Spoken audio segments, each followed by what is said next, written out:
Mapambano ya kivita yaliyokuwa katika uwanja wa kivita ndani ya nchi ya Vietnam katika misitu ya Vietnam, nakwambia yana mfano wake katika historia ya vita ya dunia. Pamoja kwamba inasemekana kwamba vita ya kwanza na ya pili ya dunia ilikuwa ni kali, vita kati ya Marekani na Vietnam ilikuwa ni aina yake. Yumo Romo Christopher, Yusa Uterus,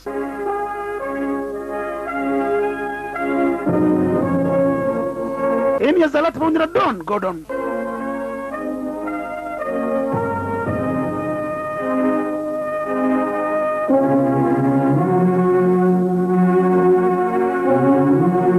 Stephen Elliott, Josephina Strivia,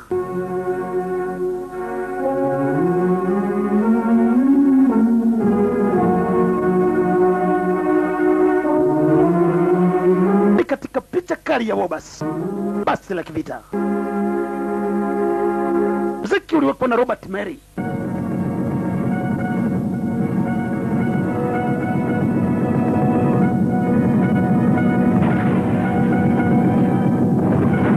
Picha inaanza moja kwa moja na mashambulizi makali ya Vietnam, wakati wakitumia mizinga mikali pamoja na mortars.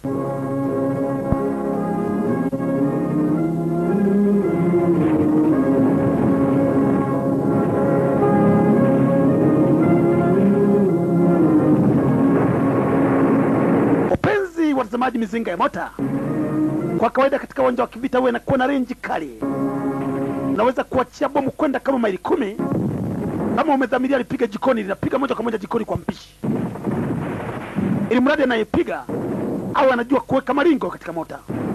Mizinga ya mota walikuwa wanajua kuikontrol vizuri sana wa Vietnam.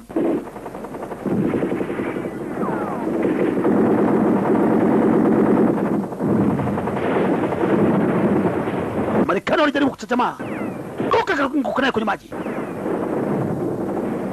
Danger! Kwambia Vietnam safari hii wanasema zenu zetu.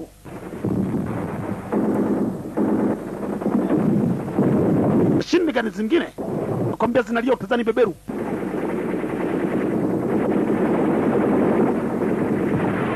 Katika elementary school, sehemu ya shule, walimu wanajaribu kutimua mbio kuingia kwenye basi la shule ili waone kama wanaweza wakatimua mbio kuelekea katika jiji la Saigon kuponyesha maisha yao. Marekani wanajaribu kuchachamaa, Vietnam walikuwa tayari wameshawaona.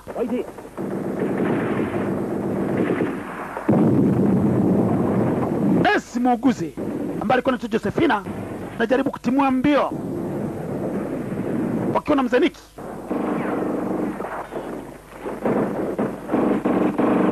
Mzaniki alijaribu kushambulia na yeye ili kusafisha njia.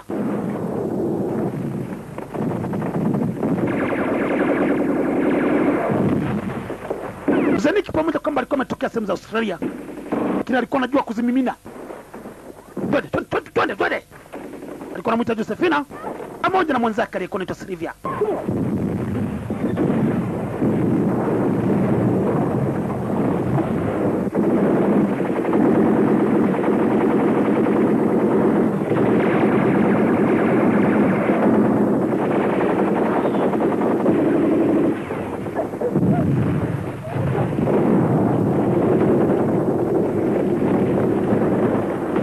Mzaniki anatimua mbio na mwalimu ambaye alikuwa vile vile ni askari, bwana Gordon, na alitimua mbio kuelekea kwenye basi. Josephina anaondoka chini, lakini Gordon anamvuta na kwenda moja kwa moja kumuingiza kwenye basi. Basi hili walimoingia ilikuwa linaendeshwa na driver wa Kivietnam. Marekani walikuwa wanatia bugudha pale mbele, walifyekwa. Meja Kutan alibebwa mkuku, alikuwa ameteki cover hapo kwenye sehemu ya shule, akaenda moja kwa moja kuingizwa kwenye basi. Mambo yamekuwa ni magumu. Meja Kutan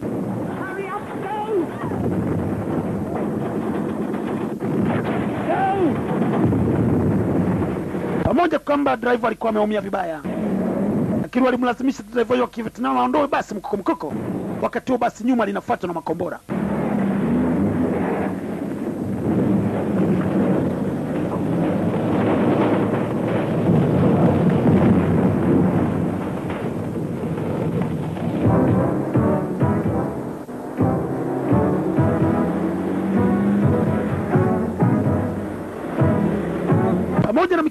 zikiwa napata shika za hapo na pale, basi liliweza kuondoka mkuku, wakiwemo manesi watatu, Josephina pamoja na Silvia na mwenzake aliyekuwa anaitwa Mary. Wote walikuwa wametokea sehemu za Australia wakiwa wamekuja kufanya kazi ya udaktari katika sehemu hii ya mission. Mama huyu ambaye alikuwa anaitwa Josephina aliendelea kumpa huduma Major Kutan wa Vietnam. Gordon alikuwa anajaribu kusafisha silaha yake, yeye akiwa ni mwalimu lakini vile vile akiwa ni askari, ili kuona kama mbele kutatokea kasheshe aweze kupambana nayo. Wakati basi linaondoka kuelekea katika jiji la Saigon, njiani kulikuwa na askari wa Kimarekani ambao waliamua kutimua mbio kwa miguu. Wenyewe vile vile walikuwa na wania kupata usafiri njiani ili waweze kuponyesha maisha.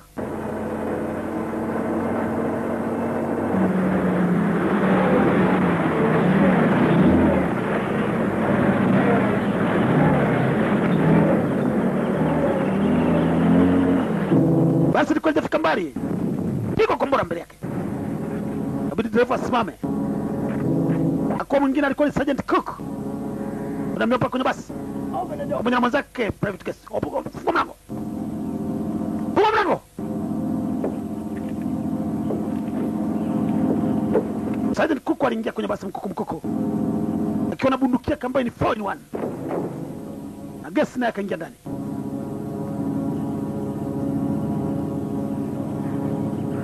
Vietnam huyo. Kiwarata. Menyoa Shaolin. Where you coming from? Natoka wapi? Miles north of here. Tunatoka katika sehemu ya mission. Tunaondoka tunaelekea sehemu ya Saigon. Plan of the South Vietnamese army. I have to contact the Joint Command at Hue City as soon as possible. Why would you want to do? Mimi nimejakuta natoka katika South Vietnamese army. Do nothing. Naondoka kwenda kujaribu kuona kama naweza nikabadilisha maisha. Right? Mambo yako ni magumu. And sir, it's gone. Sasa tunakwenda na sisi afande. Unasikia afande? We need the bus. Tunataka basi. So we can join up. Tunataka basi, tunataka kuondoka nalo sisi. After that, Naibisha ni nani? it's all yours to go south with. This is a mission bus. Hili ni basi la mission. Huwezi kutulazimisha kuondoka na basi la mission. Anyone who doesn't like it. Ambaye hataki ashuke chini na akoimoze. Turn the bus around. Dereva utaendesha basi utake ustake. South is back. Nakwambia wewe. Crazy. He's been driving for us a long time. Afande kama wataki kutupa basi, moja kwa moja wape vitu. Would you tell this goddamn missionary that the compass is used by the U.S. Marines point north, and this bastard has been driving? Wakati wanajaribu kujadili, And the Charlie. askari wa Kivietnam ambaye alikuwa anaendesha basi alichomoka kwenye basi. Akatimua mbio, yeye akaona mambo ni magumu, afadhali aishie kwenye msitu. Private wa kivita ambaye alikuwa ni super private, akumlazia damu, aliamua kumkotoza. Uweze ukakimbia ukaacha kuendesha basi wakati sisi tumekupa amri. Vietnam alitimua mbio kweli kweli. Bado nyuma anafuata na private gas. Uweze ukakimbia bwana. Tupia kombora. Usinifuate. Pamoja kwamba unatupa kombora. Balinda kugobia. Alimuona anaingia kwenye kichaka. Kwenye kichaka. Nimpe kitu inaitwa habari gani?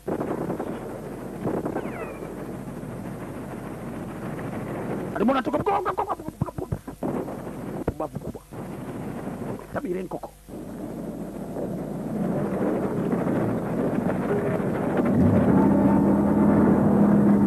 Basi hawakuwa na lingine. Waliamua moja kuondoka na basi. Safari sasa ilifika sehemu ambako kulikuwa na mto. Na wao wakutaka kushauri kutoka kwa Major Kutan ambaye alikuwa anajua njia. Ndani ya basi wote walikuwa kimya. Wale wa missionari waliokuwemo katika basi pamoja na wale manesi ambao walikuwa ni watatu walikaa kimya waone mwisho wao itakuwa ni nini. Kwa sababu kila mara wakikutana na askari wa Marekani walijua bila shaka ni kifo.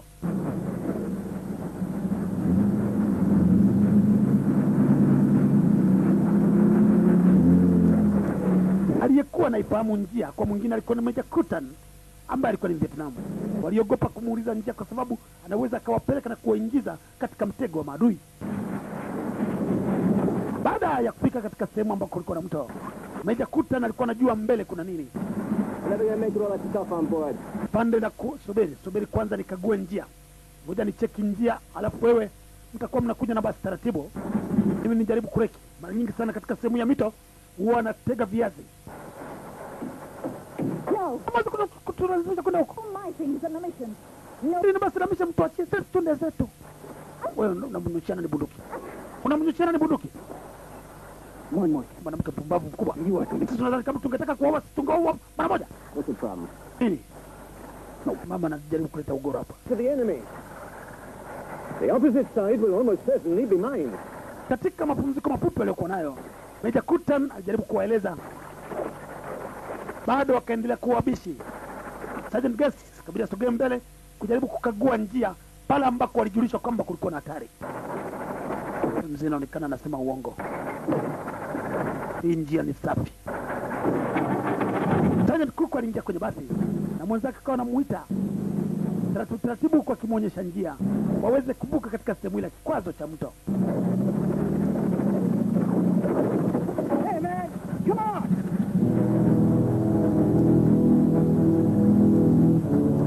Senior Private Cook alishtuka baada ya kuangalia mbele. Kumbele si mahali pazuri. Alianza kurudi kinyanyanya. Kulipua. Yalipuka makombora mpaka kalipulizwa. Tupo kwenye maji. Wote walishtuka. Kumbe Meja Kutan wamesema ukweli. Walikuwa wanasema ukweli, wanaijua njia yao. Wapiga rivers watake wasitaki. Super Private Guest alikuja huko anaanguka mieleka. Meja Kutan alikuwa mbio na kumbeba mkuko na kuja naye mpaka kwenye basi. Kuanzia katika kipindi hicho alianza moja kwa moja kumwamini Meja Kutan Vietnam kwamba ni kweli anaweza kuwasaidia. Mzee. Okay, Major. Meja, nakubaliana na wewe. Further downriver. Mimi nimewaelezeni kwamba njia hii ni mbovu. Abini muende kwa ushauri wangu. Destroyed, and if we succeed, Sinioni kwa sababu mimi ni Vietnam na ninachocha Meja. get to the second pass. Lakini kwa namna moja au nyingine nilikuwa na waunga mkono wa Marekani. Na ndio maana na mimi natoroka. Kwa sababu majeshi ya gorila ya msituni yakinikuta katika maeneo haya, siwezi nikasalimika. Sasa tuelekee katika base moja ya Marekani. Kama tutakuta baada ya ingia katika mikono ya Vietnam, tunaweza tukapata msaada. You'll have got. Guest ingia ndani. Guest ambayo baadhi ya vipande vya mabomu vilimuumiza aliwekwa kwenye basi na baadaye Sergeant Cook alichukua ulinzi juu ya basi na basi likaendelea tena na safari. Sasa chini ya uongozi wa Meja Kutan.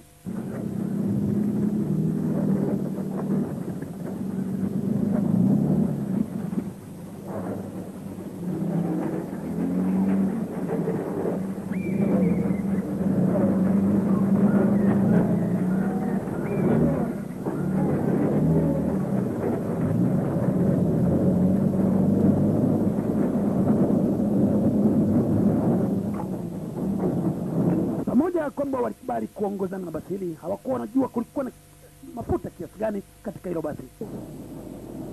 Oh, Australia. Trivia pamoja na mwenzake Josephina walijaribu kujitoa introduction. Sisi ni wanisi kutoka Australia, tuko nafanya kazi katika Australia na katika kituo cha mission, na baba yetu alikuwa vile katika sehemu hii. I came to get my shot. It's an important thing in my life. Well, you missionary too? Na wewe ni missionary? Hapana, mimi si missionary, mimi ni muuguzi tu. Ili mradi katika basi wakati wanaendelea, walianza kidogo kuzoeana.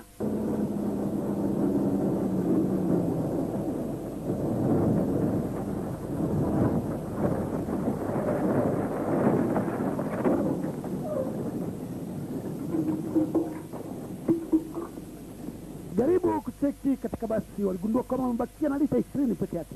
This is it. Hii ndio iliyobaki peke yake. 3 months. Sasa tutafanya nini? Mambo yanakuwa ni obvious. Tulidhani kwamba tumepata usafiri. Sasa itakuwaje? Only one? Gordon, jaribu kucheki. One. Kumbuka Gordon alikuwa ni mmoja wapo kati ya wamishonari waliotoka katika kituo cha mission. Pamoja kwamba alikuwa ni askari aliyepitia katika mafunzo ya kivita. Sanang's 100 miles away, for Christ's sake. We ain't gonna make it halfway. Sergeant. I've marked the point where I believe there's another supply base. We have just... Mimi najaribu kuwaonyesha sehemu ambako kuna supply base, sehemu ya huduma. katika supply base, kama kutakuwa na uhakika kwamba wa Vietnam hawajapoteka, tunaweza tukapata mafuta. Which way do we go? Sasa ni njia gani mzee? We have to get out of this one. Jaribu kutoka katika sehemu hii. Sehemu si mbali kutoka hapa. Tukipata jinsi tunavyoelekeza, tunaweza tukapata mafuta. Walitumia zile lita 20 ambazo zilikuwa ndani ya basi. Sasa kujaribu kuongoza kuelekea katika base walikoelekezwa na Major Kutan.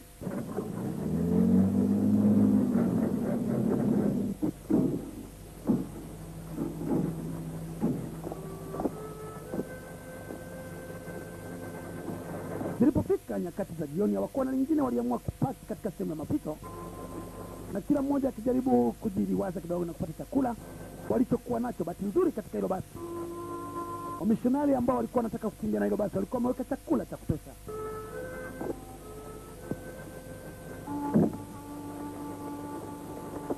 Katika mbuga hizi za Vietnam ambazo ziko katika mwambao wa Ikweta, kunakuwa na vyakula vingi. Mkari mmoja alimuona mama anakwenda, alikuwa ameshaona kitu kama mtu, jamani, unakwenda wapi? Naeleza kama mkae katika sehemu moja. Sehemu yote imejaa mitego. Nicheki hapo.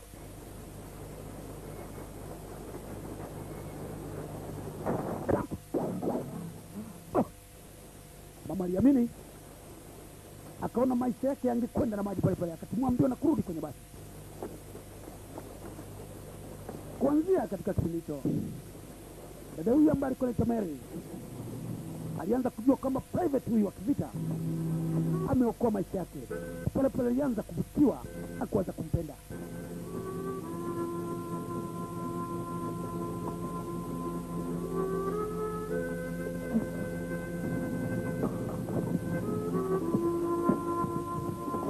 Major Kutan alikuwa ni muumini anayeamini katika madhehebu ya Buddha. Katika mapumziko ya mafupi aliamua kukaa pembeni kidogo na kuanza kuabudu katika imani yake.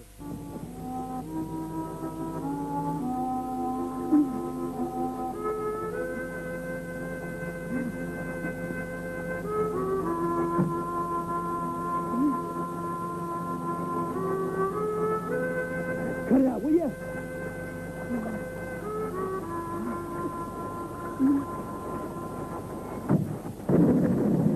Asubuhi kulikokucha, basi safari ilianza tena upya. Sergeant, if the supply base is in enemy hands, return immediately. Ukikuta supply base iko mikononi mwa adui, nijulishe mara moja.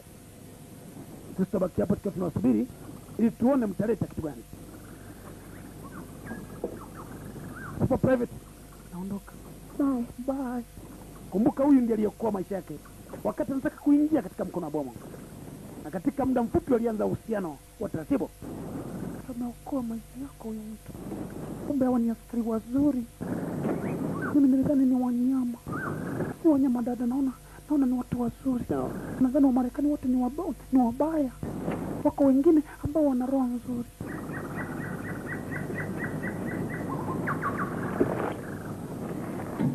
Baada ya askari watatu kuondoka kuelekea katika base ili waone kama wanaweza kupata msaada, Gordon ambaye alikuwa ni Vietnam, alikuwa ni Australia, alijaribu kufanya sabotage katika hilo basi, kwa sababu yeye alikuwa aamini kabisa kwamba wa Marekani mbele ya safari wanaweza wakawasalimisha. Alijua kwamba kupo uwezekano wakapata matatizo, hivyo alijaribu kukongoroa ili ang'oe tenki la mafuta na kuliharibu basi lisiondoke katika maeneo yale. Wakati anaendelea na kitendo hicho, Gordon, Major Kutan aliweza kumgundua.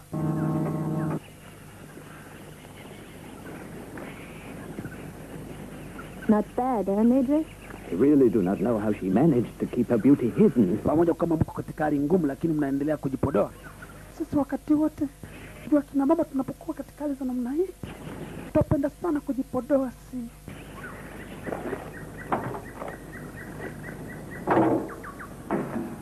Gordon anaendelea na uharibifu.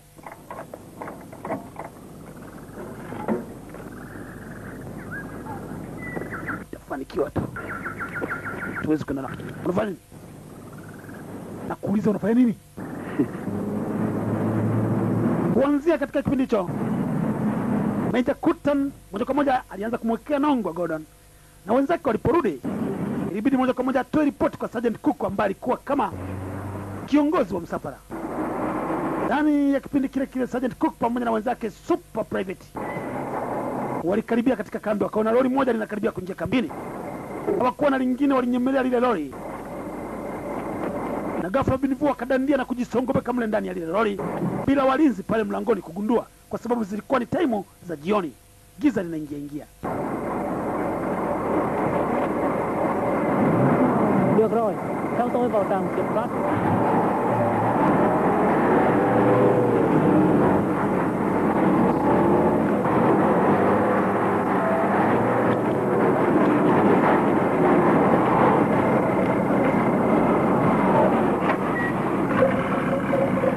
Baada ya lile lori kuingia moja kwa moja mpaka ndani, lori la kivita, bili sasa waanze kufanya mahesabu ni jinsi gani wanaweza wakavamia hiyo kambi. Waligundua na kuanza kuhesabu walikuwa maaskari mangapi ndani ya hiyo kambi ya kivita ambayo ilikuwa ni base ndogo. Baada ya kufanya mahesabu ya kujumulisha na kutoa, ilikuja jibu kwamba kulikuwa na askari wapatao 15 katika hiyo base. Base hii ilikuwa inatumika katika uwanja wa kivita na Wamarekani kama sehemu ya administration, sehemu ya utawala, kujaribu kuhudumia askari wanaokuwa front line.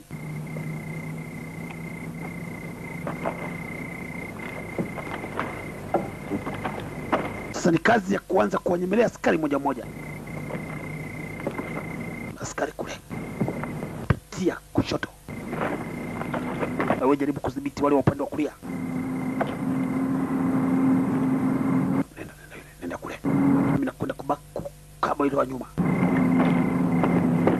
Yani chuma hapa kizo.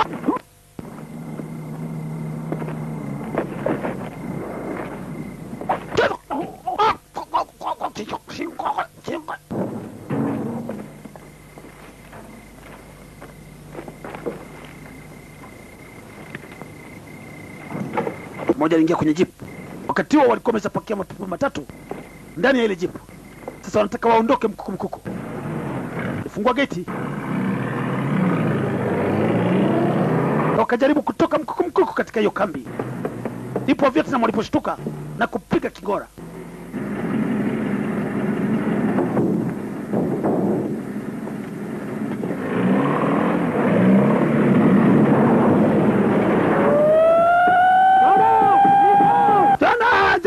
Jana! Ambi wanatuibia.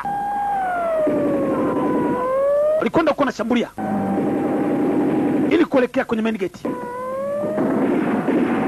Askari mmoja wa Vietnam alichukua jipu na kwenda kuzuia njia. Sasa kukuwa na lingine, makomando hao watatu walianza kujibu mashambulizi.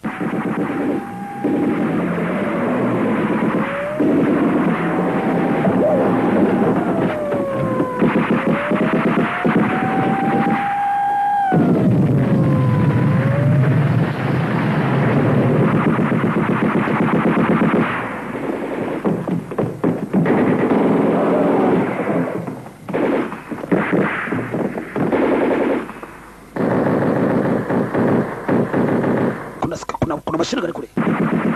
Alimjulisha mwenzao aende kuharibu kituo cha mashine gani kilichokuwa kinazuia. Sergeant Cook alianza kuwanyemelea pale.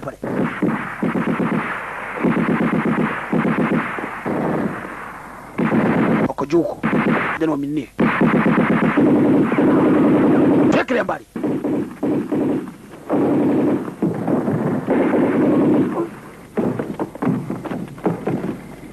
Wengine wakarudi pale kwenye mashine gani.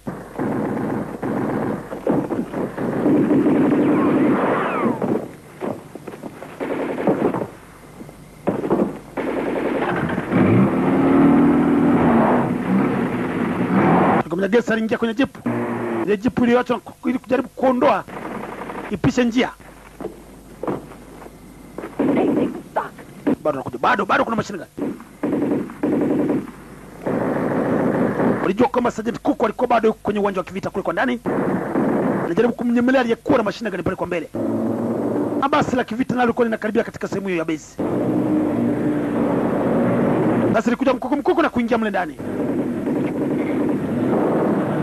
Alikuwa anaendesha moja kwa moja mzee Niki.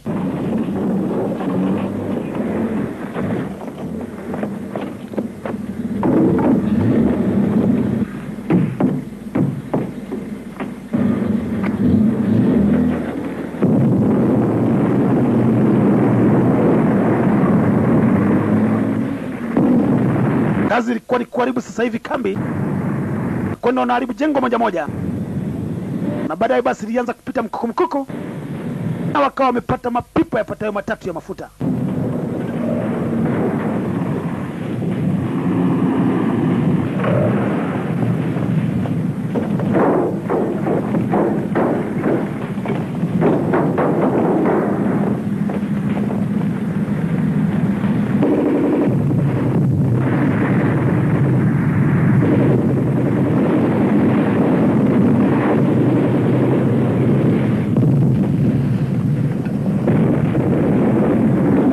Waliacha kambi yote wamesambaratisha, imegeuka kuwa majivu. Baada ya kujaza mafuta katika basi, kazi ilikuwa ni moja.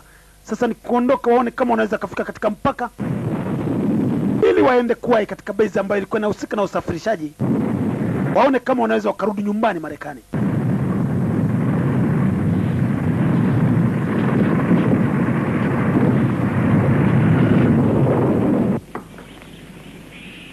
Kama kawaida zilipokuwa zinafika time za jioni, ilikuwa ni time ya mapumziko.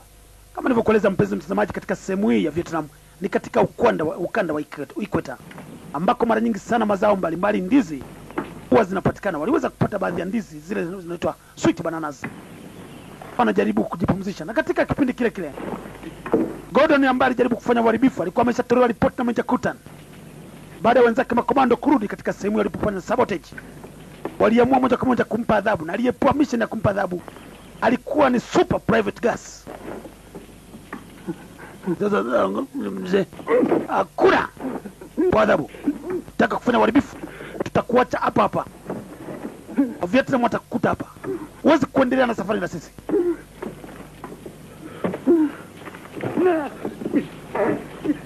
Sitarudia. Tena sirudi. Sitarudia. Funga kamba.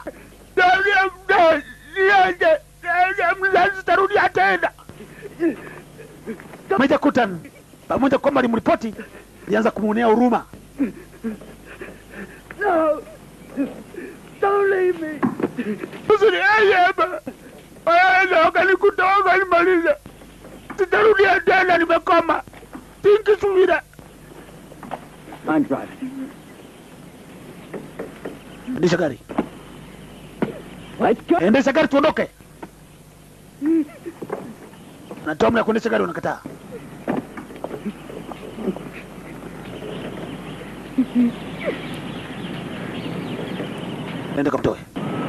Nenda kamtoe.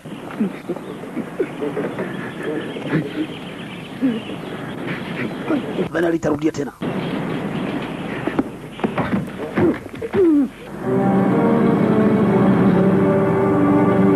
Baada ya kumpa adhabu ambayo ilichukua kama dakika 2-3, Gordon aliweza kutubu na kusema kwamba hatarudia tena kufanya kitendo cha namna ile. Waliondoka na Gordon, na basi sasa lilielekea katika barabara. Mbele kwa mbali walianza kuona daraja. Walipojaribu kuchunguza kwa makini pale kwenye daraja, waligundua kwamba lilikuwa na ulinzi mkali wa askari wa Vietnam. I'll go take a look. Tufanye nini? We will only know if there are guards. Hatuwezi tukapita pale, kuna ulinzi mkali. Not to cross it. Tufanye nini sasa? I ever tell you the story about... Sasa mimi nitawapa ujanja. We was in business together in Alabama. Tafanya ujanja kama basi vile limeharibika. Genius. Okay, Alafu wakati tunakwenda tujifanye kama ni raia wa kawaida. I'm driving a stolen truck. Baada ya kufanya namna hiyo, wengine wajaribu kupitia kwa chini. There's a road... Na ndipo tunapoweza kupita kwenye daraja kirahisi. Tukikaribia katikati, Am I? ni kuanza mimi nitakuwa naendesha basi. Nitaendesha basi mbio. So, man, I pumped that gas. Nitakanyaga moto, basi linapita. Forward. Baada ya hapo tunaanza kushambulia mashambulio makali. Man, Yatakuwa ni shambulio la kikomando wakati basi linawekwa moto. we shoot out of there. They were so thick, man. They couldn't... Watafyekwa ndugu yangu.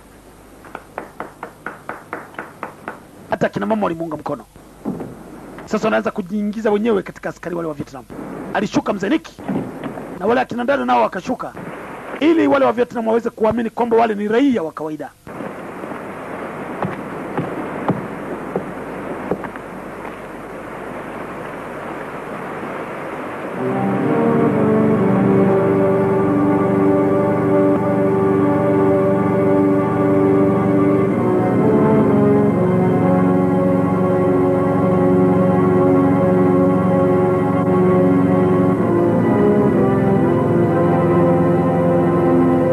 Aliyetoa ushauri katika sehemu hiyo alikuwa si mwingine, alikuwa ni Private Ben. Ndani ya kundi hili kulikuwa na Private Gus pamoja na Private Ben.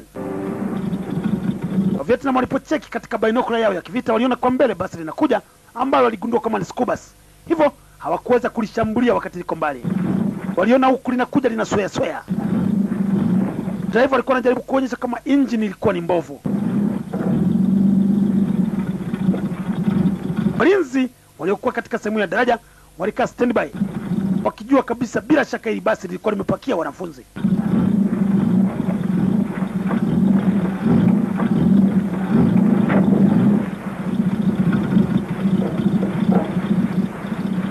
Where do we now? Almost Tutafanya nini sasa? no guards from here to the other side. Sasa hapa mwingine ataruka na nani? Kuku mimi nitakaruka. Then on the left. Ukianza kushambulia unaingia kwenye mto ili wazunguke kwa nyuma. Kwa hiyo chengosa, pinga, singo maigesho mocha watu fanya. Hese kwa. Ngoja niteremke chini niende kuangalia kwa sababu nimeona kama kuna sura za askari ndani. Sasa shambulia. Sasa kuku alianza kushambulia. Kaongeza moto basi. Sasa basi nakwenda mkuku. Wa Vietnam wanaanza kuipandika fresh. Aliruka mmoja wa komando. Kwa mwingine alikuwa ni Ben. Mpaka ndani ya maji. Nia yake ni kwenda kuwazunguka maadui kwa nyuma. Kuwapiga ile kitu inaitwa ambush.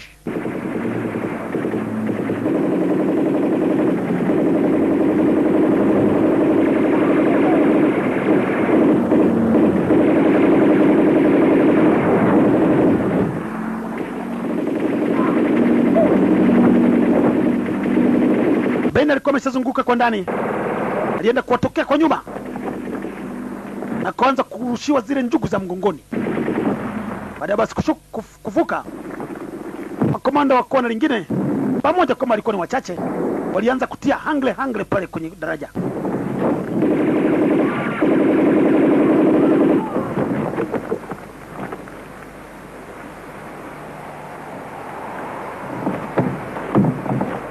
Jaribu kucheki. Naweza kuwa kumebakia wachache huko ndani.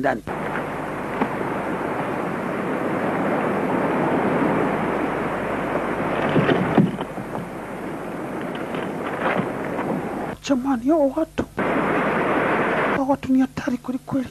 Sikuamini kama tungevuka hapa. Walichukua mapumziko kidogo pale darajani ili safari iweze kuendelea upya.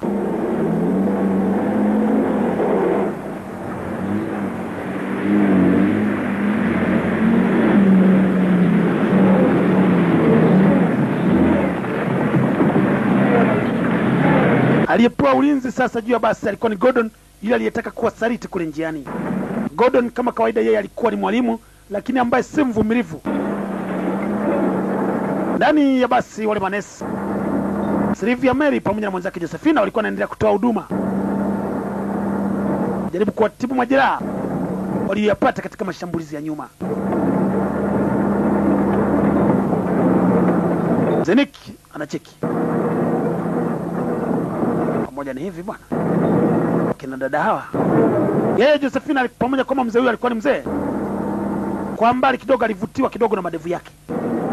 Mzee hili kwa pamoja kama ni mzee. Nilipokuwa bado kijana.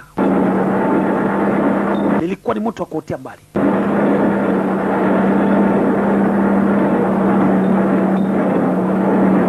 Jamani. Mnibadilisha huko juu kwa sababu ninasikwa na usingizi. Nasikia kama nasombera. Gordon aliteremka. Nini unasema nini? Nasikia na usingizi nitaka kuanguka bwana. Wewe mwoga, nenda ndani ukapumzike. Mwoga mkubwa wewe. Basi liliendelea tena na safari.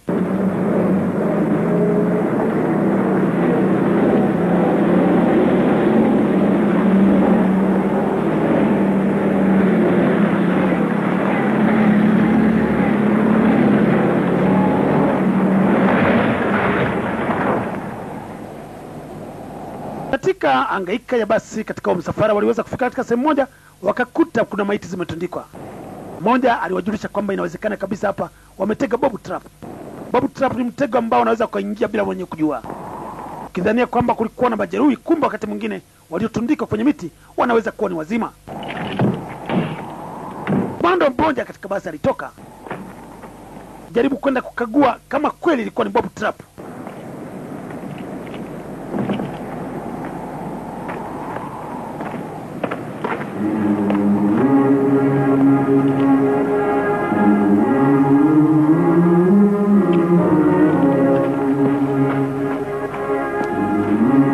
Alipojaribu kukagua zile maiti ambazo zilikuwa zimetundikwa kwenye miti, zilikuwa ni maiti za askari wa Marekani.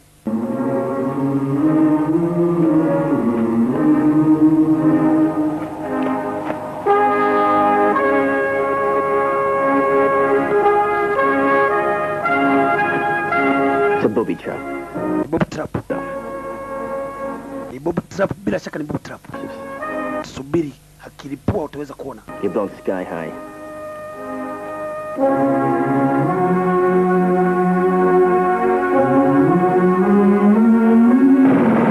Na kweli alipulipua sehemu yote ambako kulikuwa kumetegwa na maiti, pakalipuka moja kwa moja.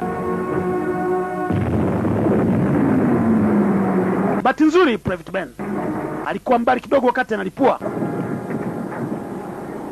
Sylvia alidhani kabisa kwamba Private Ben naye amekona na maji. Walimwona anatokea sehemu za pembeni Private Ben.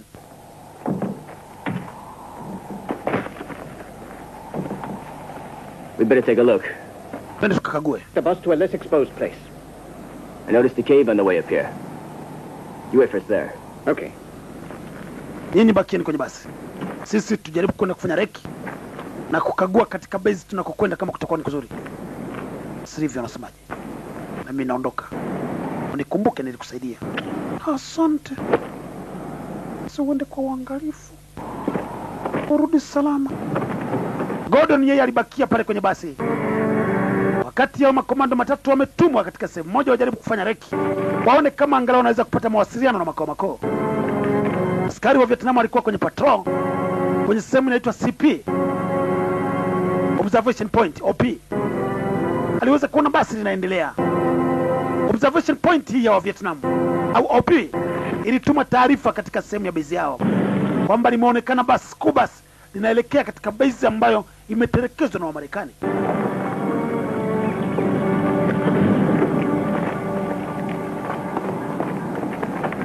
Basi baada ya kufika katika kituo kimoja, bidi wateremke moja kwa moja Gordon pamoja na mwenzake Zenik wajaribu kucheki kuna nini katika sehemu hiyo wakiwa na Meja Kutan.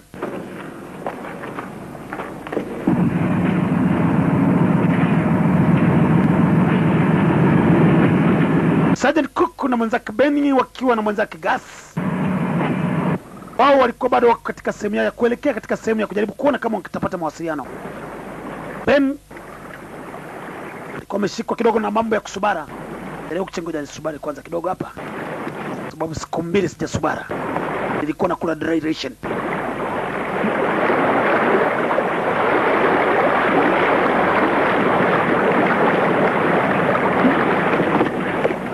Ben, kuna nani kuja? Hurry up. Kuna kiongwe kinakuja. Alitoka hata bila kuchamba, mbio na kwenda kuingia kwenye kiongwe ambacho kilikuwa kimebeba miwa kupeleka kwenye kiwanda cha miwa. Wakapata lift ya bure bila walinzi katika kile kiongwe cha miwa, kutambua kwamba nyuma kulikuwa kumeingia maadui. Bona helikopta inazengea katika maeneo yale.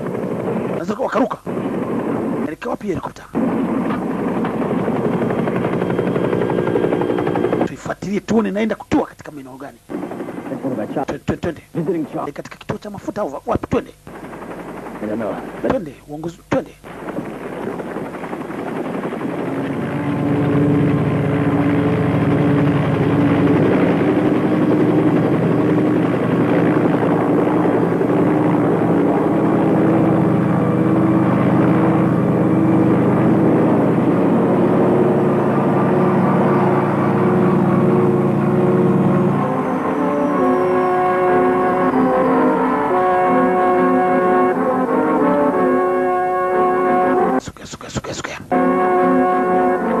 Uone kama unaweza ukaizunguka hiyo helikopta.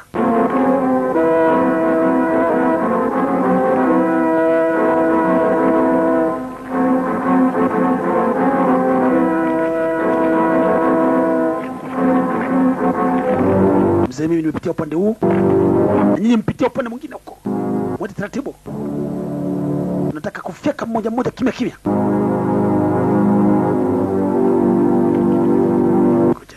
Sogelee huyu. Vipi? Piga. Kaburukia. Tumwa knife. Piga knife.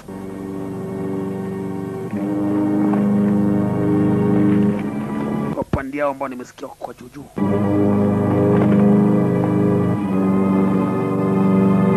Ndani kuna nini huko ndani?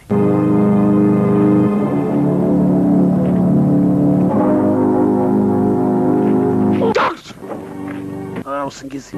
Huyu alimchinjilia mbali.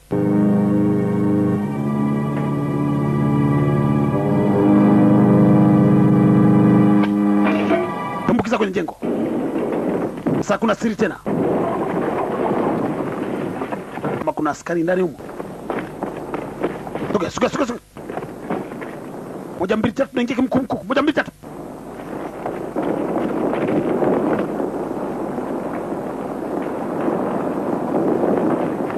Kagua maeneo yote.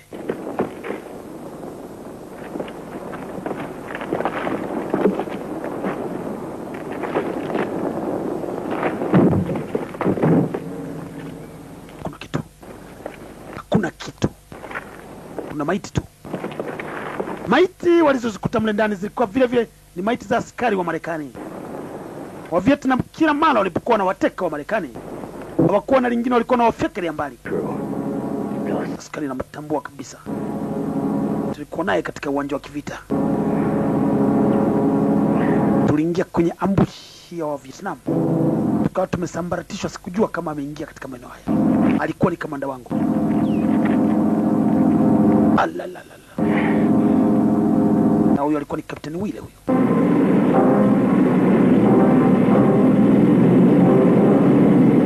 Observation point ile askari wa Vietnam aliwaona wakati basi linaingia katika maeneo yale.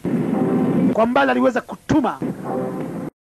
Na ghafla bin vu wa Vietnam alianza kusogea katika maeneo hayo. Katika sehemu ambako kulikuwa na basi. Gordon na mwenzake, mzee. Naonekana kama kuna kuja askari kama platoon moja wa Vietnam. Na kwa mwingine Kutan pamoja na Gordon. Na wale akina mama sasa. Waliona platoon nzima inaanza kutawanyika na kuwazunguka. Mzee Gordon pamoja na mwenzake Meja Kutan.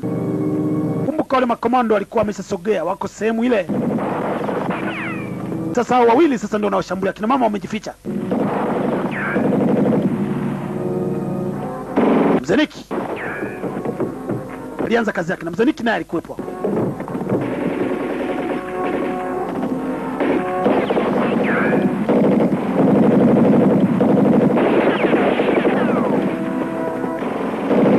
Meja Kutan, kumbuka, alikuwa ni komando vile vile katika jeshi la Vietnam.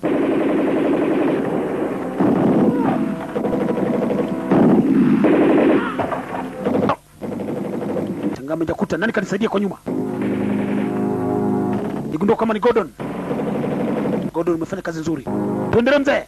Kuna haja kupongezana kwanza. Adui bado wapo. Niki naye pembeni anafanya vitu vyake. Kina mama wamejishika. Wanalia yobobo.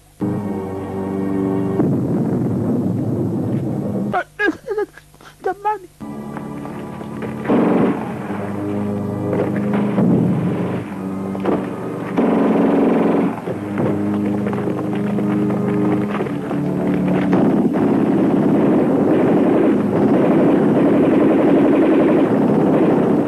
Everybody on board. We're going to attempt to take the bus out. Ingia kwenye basi. Nataka tuondoke na basi mkuko. Wakati mimi nashambulia. Komando. Wenye kumbu walisikia mashambulio wakawa wamekuja. Kuja kujaribu kuwasaidia. Walikuwa bado hawajafika mbali.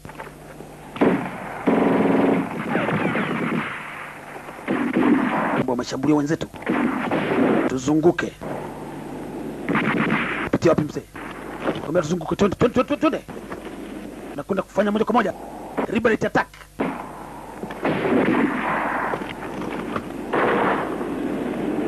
Tunafanya surprise attack, twende.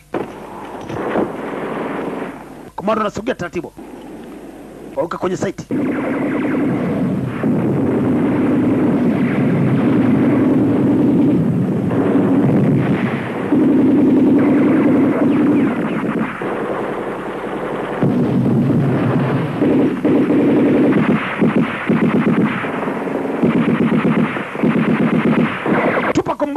ya gari. Gari lilipuka moja kwa moja, wakarushwa juu.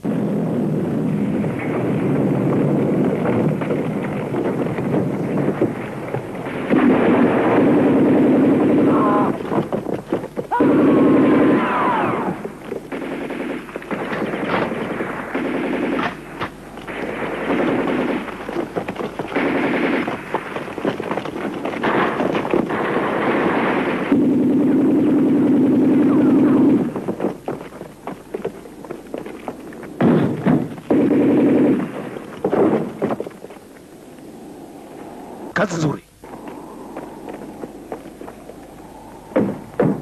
Taratibu akaingia tena kwenye basi. Alikuwa anaendesha Gordon. Akina mama walikuwa wamejificha kwenye basi. Okay. Twende. Tuko salama sisi. Guess naye akaingia ndani pamoja na Ben. Ben anajaribu kucheki mpenzi wake yuko wapi. Mpenzi akatabasamu. Niko hapa. Nimejificha. Sylvia naye mbele. Akawa anamcheki moja kwa moja guests. Wakati anaingia Ben anamcheki Maria.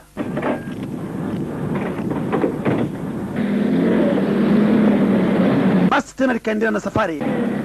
Njiani ngumu huko njiani, bado hawajaamini kama watafika salama.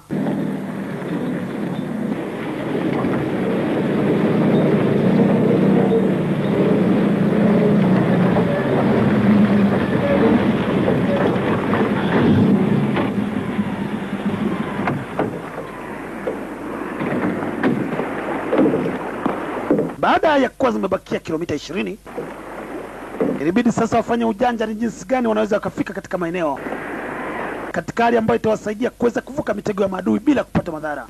They are now 20 miles to the west of Da Nang. Bado kama maili 20 kufika katika sehemu za mpaka. Probably about 2 or 3 miles away, on the opposite bank.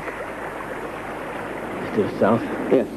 It was one of our old bases, Bado ni sehemu za kusini. by the Japanese during the last war. Katika sehemu hiyo Japani waliweza kushambulia vikali wakati bado mashambulizi ni makali. First reconnaissance unit. Lakini sehemu hiyo tukifika huko uwezekano kwamba hakuna askari yote. I think not. It is some distance from the Ho Chi Minh Trail. Consequently, from the directives of the war. So, Kuna umbali kidogo katika Ho Chi Minh Train na kuweza kufika katika maeneo yale. Itabidi sisi tuondoke na kufika katika wakati ambao unatakiwa kabla askari wa Vietnam hawajavamia hicho kituo.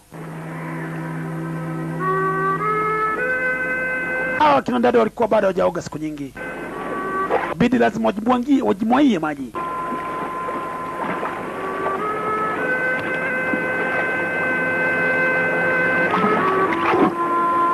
Bahati nzuri katika maeneo haya mito mbalimbali ilikuwa ni ya maji baridi.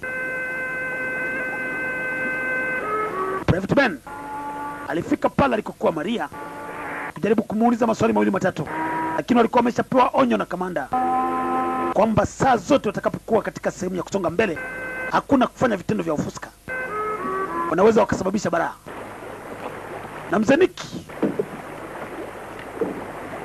naye alirudi kwenye basi taratibu. who's going to make the reconnaissance? Jaribu kwenda kufanya upelelezi. Major, Bwana Meja, me. Yes? Let me go. The sergeant. kiache na mimi Niki niende.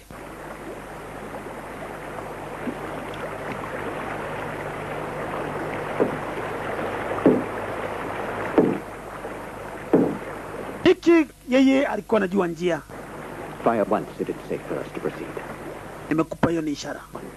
We should be heading east. Utapiga hiyo bell right utuonyesha kwamba kuna usalama au vipi, ili na sisi tuweze kuja.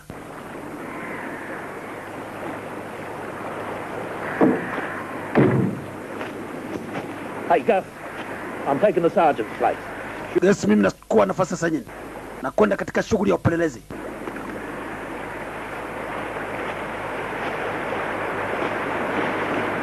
Gesi pamoja na mwenzake mzee Niki waliondoka wakati Niki anamcheki Josephina. Josephina, nitarudi na kwenda kazini. Basi lilipita njia nyingine, Niki pamoja na mwenzake Gesi na wao wakapitia njia nyingine. Walikuwa tayari wameshapeana RV pale ambako watafika na kusimama kusubiri ishara kutoka kwa mzee Niki.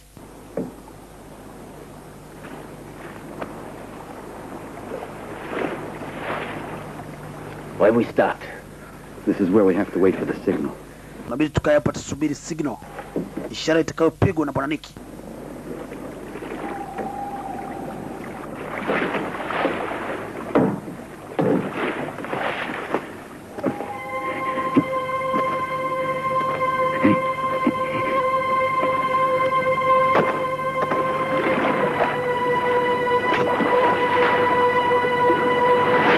Sergeant Cook alitoka na kwenda pembeni kidogo ili kujaribu kujimwagia maji, kwa sababu na yeye siku nyingi alikuwa bado hajasafisha mwili wake.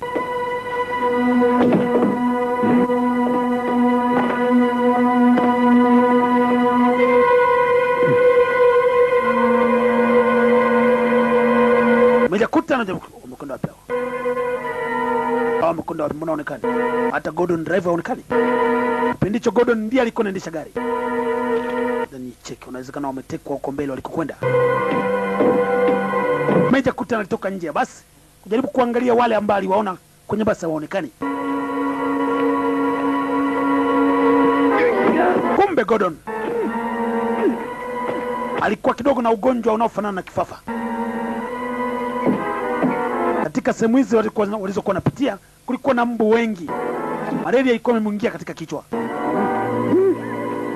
Silvia pamoja na mwenzake Maria pamoja na mwenzake Josephina ibidi waende mbio kuona kama unaweza kumpa huduma Gordon.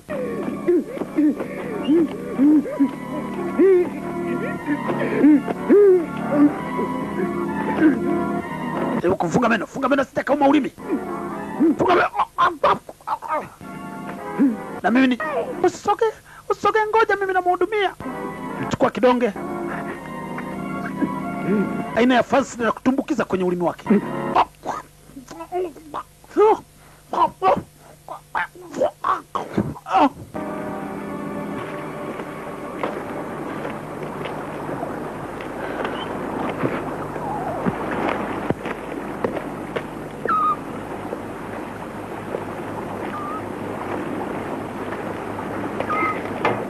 I'm sorry. Samahani. Other people are around. Nasikana kabisa malaria imemwingia katika kichwa. Don't worry. Mbu hapo ana malaria kali. With schizophrenic tendencies. Jaribu kumpa huduma. They're in the jungle. Atapata nafuu tu. Ah, from the civilized. Tuko katika hali ambayo ni mbaya hapa. Sema mpaka kuna huduma wala hakuna nini. As a missionary. I was born in a mission. Nilizaliwa katika mission. Mission back there, Major. Major, nimekuwa katika kituo cha mission muda mrefu. I created it and I built it with my own hands and with my own money. And as for your so-called civilization, I can assure you. Kwa vile tulikuwa tuko katika sehemu hizi, tulikuwa katika maeneo haya na baba yangu aliweza kujenga nyumba. Then what if Nilikuwa naishi na ndugu zangu katika maeneo haya na inawezekana wako katika karibu kabisa hapa tulipo. You're right. Sasa usifoke. Tutafika katika eneo na kukagua. Inawezekana ndugu zako bado wanaishi. you can go Siamini.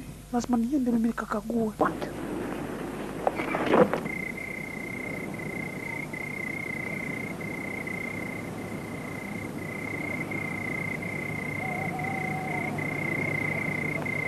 Dada huyu Josephina, yeye alikuwa amezaliwa katika kituo cha mission. Siku nyingi alikuwa bado hajafika katika maeneo ambako baba yake alikuwa amejenga nyumba na ndugu zake wengine walikuwa wanaishi. Hiki baada ya kufika katika sehemu ya kituo ambako alikuwa ametumwa, kugundua kwamba kulikuwa na radio. Bidi atoke nje ili kutoa ishara, signal, kwa kutumia ile bunduki. Bastola ya Berlight. Piga ishara yake angani, wenzake waliweza kuiona na kuanza kusogea katika maeneo pale walikokuwa wameambizana.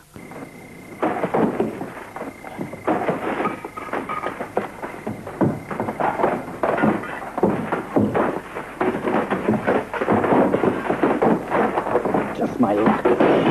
Hii ni bahati yangu. Machupa yote ni matupu. I found it over there. Nimepata mzinga mmoja huko. Ben Kokede alikuwa ni mlevi. Fucking lucky. Umekapata wapi? Umekapata wewe ni mshenzi kweli. Ass in a bus. Nilikuwa sijanywa siku nyingi. That mission Leo nitakunywa humo mpaka mtanitambua. for you. Nimempa pombe. Anaanza kunywa kama anakunywa maji. Bwana, kumbuka hiyo ni pombe kali ile. Naughty. Niache. Bugs. Niache ninyo kwa sababu sijui mbele ya maisha huko kutakuwa na nini. Bullshit. Acha kuniambia maneno bwana. You know what? Mimi sijui kama nitafika au sitafika. I think you skipped jail. Yeah. Nick bado alibaki anamshangaa Ben alianza kunywa mfululizo. Hit me.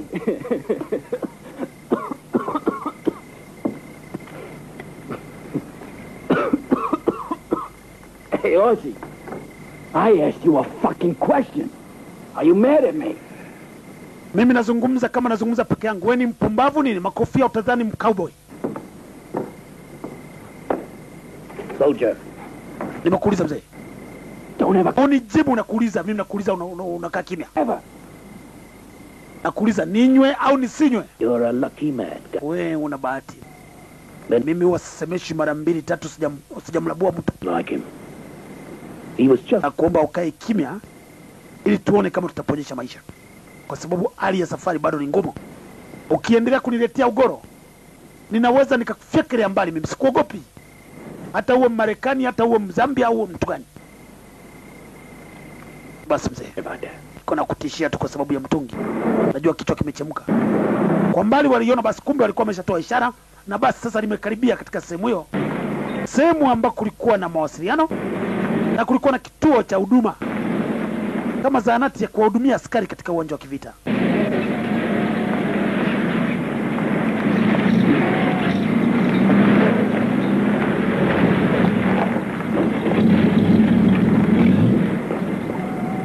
Any problems? No. Where's Gus? We're looking for some... Gesi namna gani? Ammunition.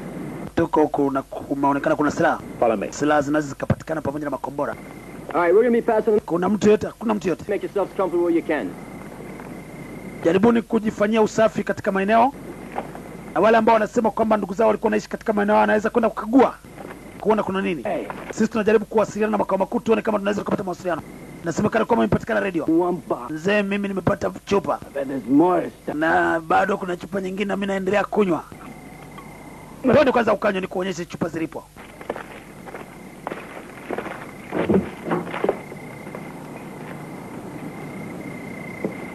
Sergeant Cook yeye hakuwa mlevi kama mwenzake Private Gas. Cook jaribu kuangalia radio. There ain't no label on it. Anaendelea hapo. The real thing. Ngoja kwanza unywe, alafu ndio taenda kuwasiliana, alafu nini. Nakwambia hilo radio limeoza bwana. You know, you look real cute now. Nakwambia hivi Koko, ile radio limeoza. Uweze ukapata mawasiliano yoyote. Tunywe kwanza. I've seen him. Usinijibu namna hiyo bwana. Leave that whiskey and go. Subiri kwanza mimi nipate mawasiliano. Keep him out of it. Funga mdomo wako fani. That's the gook. Mwambia The gook. And don't you ever forget it. uweze ukana. I said go call the major. Nimekwambia muite meja aje hapa. So, Kwani usiende kumuita mwenyewe? Nakutuma mimi alafu unanijibu namna hiyo? Unajua kama mimi ndio kiongozi wa msafara? Nani alikuchagua? Nilijichagua mwenyewe. Nitakulabua sasa hivi. can I give you an order? Nenda kumuita meja. Don't make me say it twice. Tuweze kuzungumza mara mbili. Alitoka guest moja kwa moja kwenda kumuita meja. Meja ndiye alikuwa anapaswa aongee kwenye radio, kiwezekana aweze kuwadanganya wa Vietnam. Wakati huo Gordon aliwapeleka wale akina dada kwenda kuangalia katika nyumba yao ili waone kama ndugu zao bado walikuwa wanaishi. Safina baada ya kuingia ndani walikuta maiti za ndugu zao. Zilikuwa zimeshakauka kabisa na nyingine zimegeuka kuwa skeleton. Jamani dada. Mwingine alimkuta shangazi yake amebakia mifupa. Alimtambua kutokana na bangili aliyokuwa amevaa mkononi. Waliwabeba na kuwarudisha kwenye basi wakiwa wanalia. Ndugu zao wote wameangamizwa. I'll find out where the others are.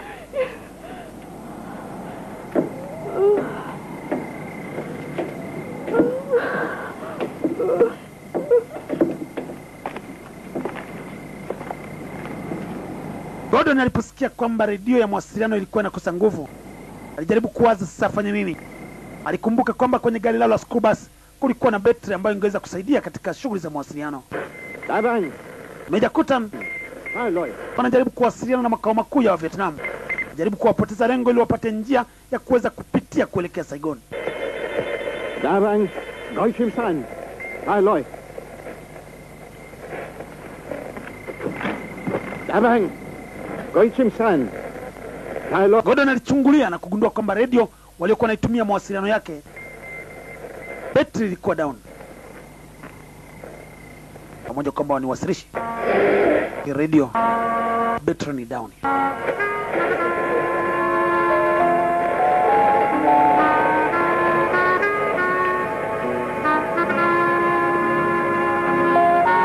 Sasa tumekosa mawasiliano. Tutapita vipi katika njia ngumu?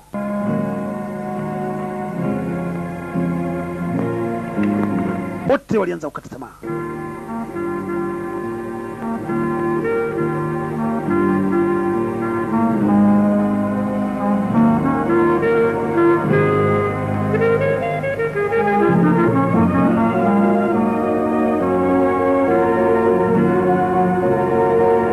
Jamani, sisi tulidhani tumepona, kumbe sasa tutaangamia.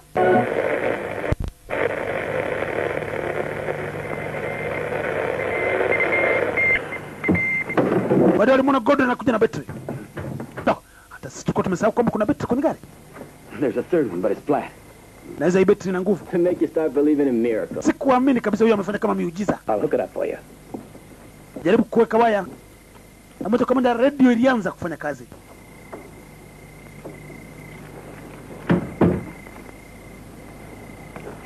Hey. Vipi? Ile mnonko namna gani? Do you understand that bastard when he talks? I speak a lot of different. Wewe unajaribu kuwasiliana. Mnonko anataka kunipiga. Wakati amenituma nimekataa. Commander Danang. Jaribu kuwasiliana eti na Vietnam. Kunywa kidogo. Mimi sinywi bwana. Wewe umekunywa kidogo wa kupiga risasi? No. Sinywi mimi saizi. Don't think Nitakunywa tukishinda bwana. I'd have come back for you. Don't you believe me? Uniamini? Nikinywa mimi uniamini? Sikuamini kwa sababu nasikia ulitaka kumlabua hata Niki. All right. Singoje na mimi nionje bwana. Angalau nitoe ubaridi. Kwenye chumba cha mawasiliano, Meja Kutan moja kwa moja alianza kuipata makao makuu ya Vietnam.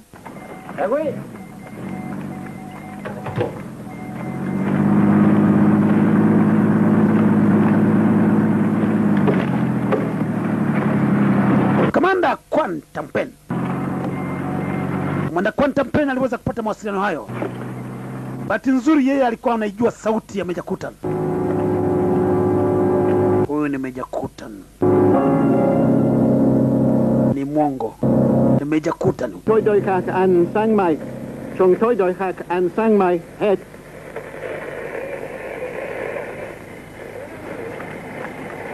Meja Kutan katika mawasiliano aliweza kuwasiliana vile vile na base ya Marekani ambayo ilimwahidi kwamba wangetuma helikopta zipatazo 2 kuja kuwachukua. Wamesemaje mzee? If the weather and operational conditions permit, they will send 2 helicopters. Watatuma helikopta 2 ambazo zitakuja kutuchukua katika maeneo haya. Na tusiondoke hapa. Well, these two you made. Ianza kupongezana. Tunywe sasa kwa sababu tunakuja kuchukuliwa. Hey! They're coming to get us! Wanakuja kutuchukua. Tanu zenja ya kasusi. Sasa hivi ni kunywa. We're saved. They're coming to get us at dawn. Hata kina dada walifurahi. Pamoja kwamba walikuwa wamegoma kunywa na wao. Walikwenda kutosa.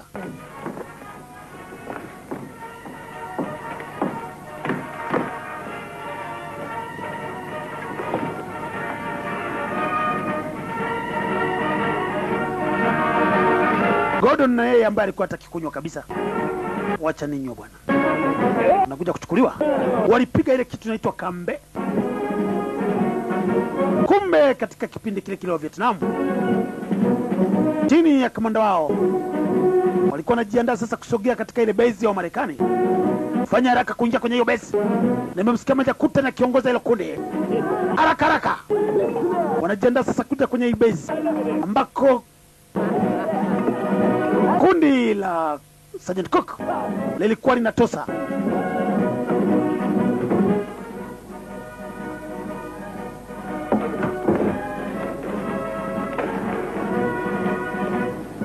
Josephina yeye alikuwa pembeni amepumzika. Jaribu kucheki, akumcheki mzee mwenzake. Moyo alikuwa ni wa makamo. Excuse me. Mzee Niki, subiri kidogo. Nakwenda kujisaidia. Mzee huyu kama nilivyokueleza, pamoja kwamba alikuwa ni mzee lakini alikuwa ni handsome katika enzi yake. Alikwenda mpaka pale alikokuwa Josephina na kujaribu kumuuliza habari 2-3. Josephina, uko huko? Niko huko babu. Babu, unasemaje babu?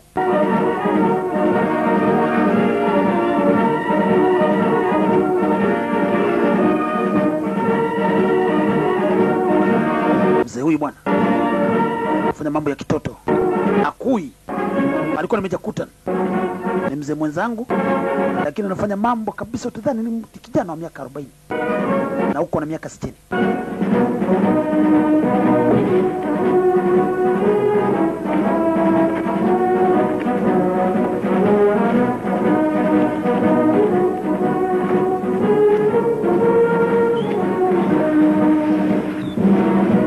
Senior private Guest alipandisha bendera ya Marekani katika hicho kituo kuonyesha kwamba sasa wamefikia hatima ya ushindi. Sergeant Cook alikuwa pembeni akitamani bendera ya Marekani. Anasikia roho yake inaburudika. Piga saluti. Kwa kweli tunaipenda Marekani. Ni taifa letu. For God and my country. Kwa Mungu pamoja na nchi yangu. Hiyo huwa ni simbo ambayo iko katika alama emblem ya Marekani. For God and my country.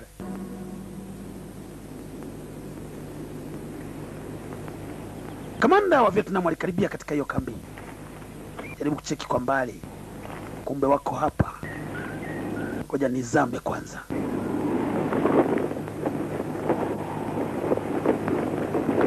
Tujui wako wangapi? Inabidi watumiwe kama kombania moja. Na kweli kombania ya Kivietnam katika makao makuu ilikuwa inaandaliwa na kamanda.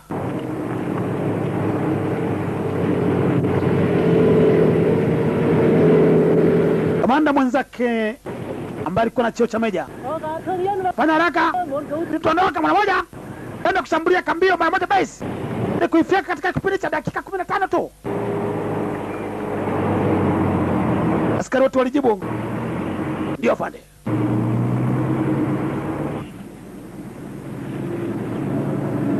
Safari wa kijeshi ukiona maskari wa Vietnam uliingia sasa karibia kwenye hiyo base ambako walikuwa natamani kabisa kwamba sasa wamepona katika shambulio. Oh, the bus. Maybe. But the bus is dead. We don't need it anymore. Kuna haja basi. Basi limesha kufa hili. Nasubiri helikopta ituchukue. Charlie! Gordon! Aliweza... Tumeingiliwa! Tumeingiliwa fada! Tumeingiliwa! Shambulizi alianza.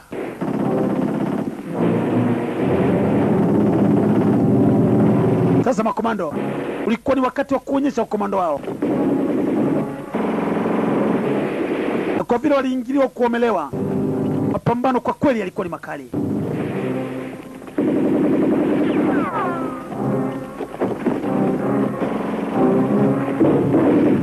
Senior Private Ben, Senior Private Gas, nakwambia na chupa uko anachombeza kidogo kidogo.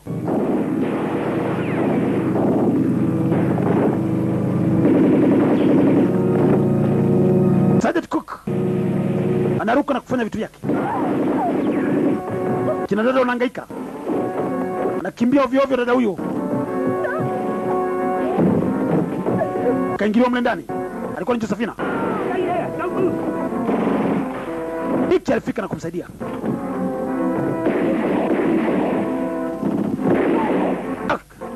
Gordon alipigwa risasi. Aliyempiga risasi Gordon akawa ametandikwa na mejakutan. Gordon yuko hoi kabisa.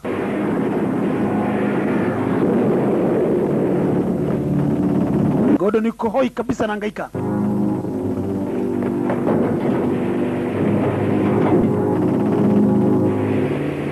Fika hapo Gordon akatandikwa risasi. Maria alimwona Gordon anaanguka chini.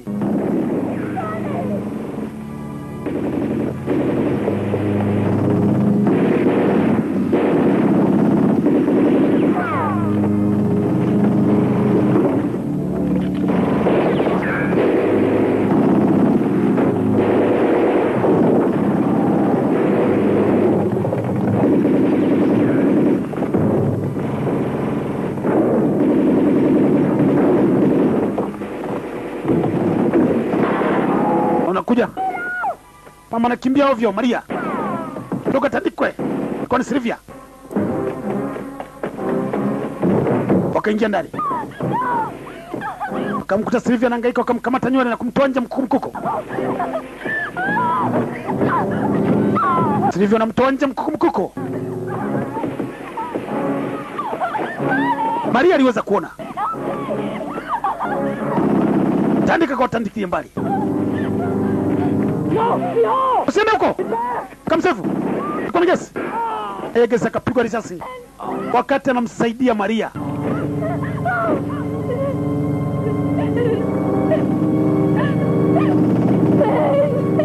Jamani. Mzeni kirua anaweza wacha kupiga kelele hapa. Vuta mwenzake kumsogeza sehemu za pembeni. Hali imekuwa ni ngumu. Askari wa pili wa Marekani wamekona na maji.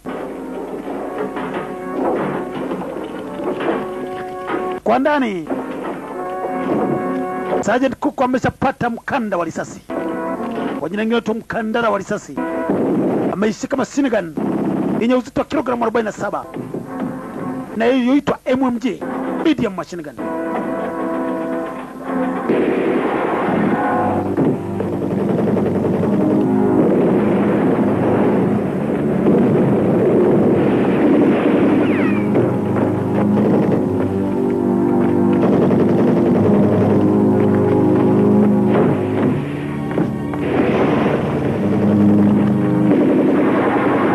Kuingia kwenye basi.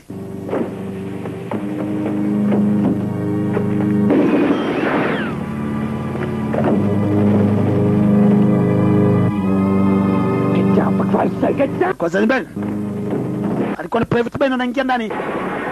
Alimkuta Meja akiwa hoi ndani ya basi.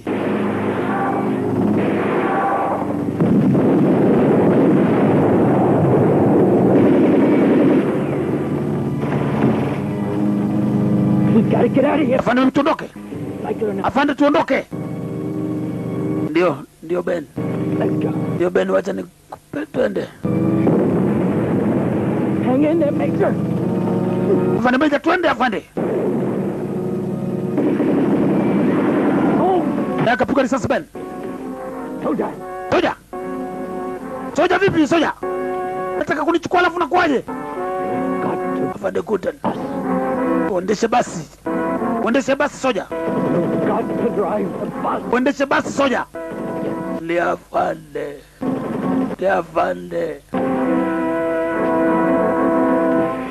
Ben akasogea kwenye usukani na kudondoka chini kwa akitoa heshima za mwisho kwa Meja Guten.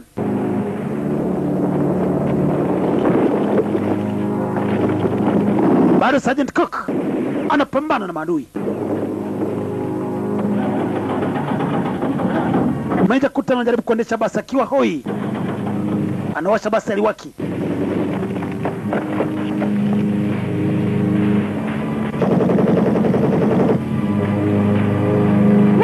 Habari Meja! Vipi? Aliona Meja kama amekwenda. Sasa amechanganyikiwa Sergeant Cook. Anapiga ovyo Sergeant Cook. Tupa kombora. Bata mirentaba.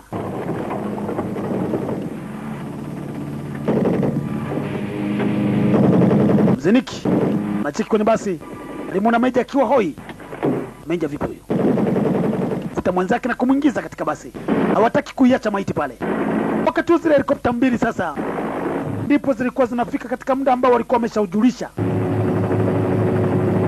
Mambo yamekuwa ni magumu katika hiyo kambi. Nakwambia ilikuwa ni kazi libano. Wanyankore wanasema ni kanyamurano. Wasukuma wanasema makoye.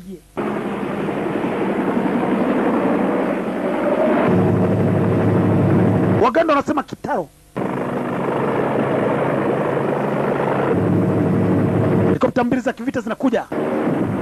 Kwa juu zilianza kutupa makombora pamoja na missiles.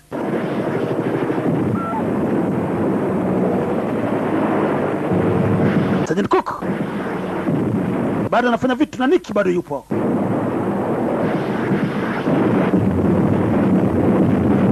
Ndio surface to air missiles. Angani kwa chini makombora.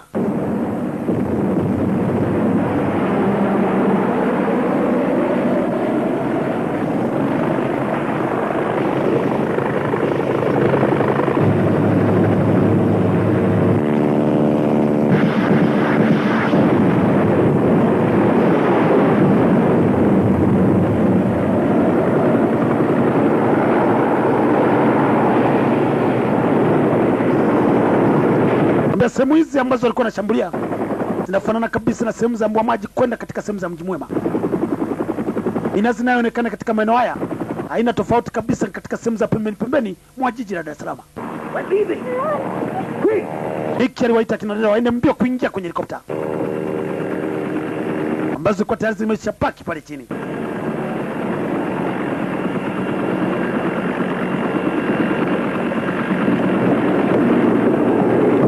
Kwamba kina private mmoja wakati wa Sergeant Cook anateremsha bendera.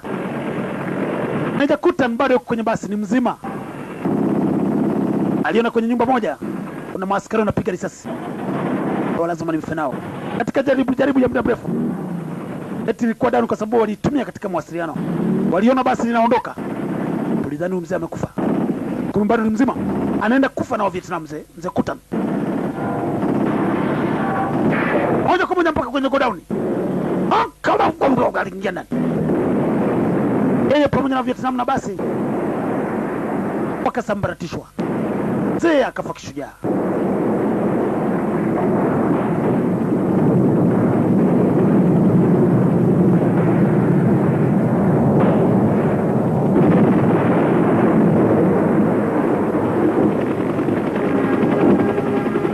Sergeant Cook kuna kuingia kwenye helikopta akiwa mzee Nick pamoja na askari mmoja aliyebakia. Awali akina dada watatu ndio pekee yao waliweza kuponyesha maisha na kwenda moja kwa moja kuelekea Saigon.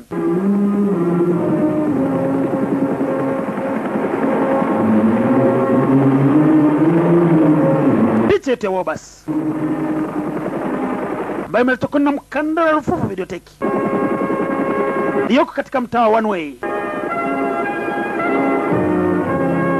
Simu 21465 katikati ya mji wa Bukoba. Hapo ndipo inapofikia mwisho. Na kapteni wa kivita Derek Gaspar Mkandara Rukamaba Mbeja. Wasiliana na Mkandara Rufufu Videoteka simu 21465. Ataweza kutumia mikanda popote ulipo katika Tanzania. Wote mnakaribishwa.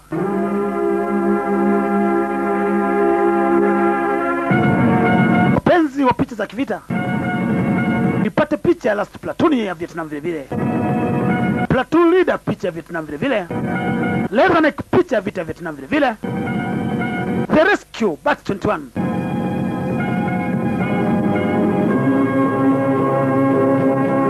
Zote hizo zikiwa ni picha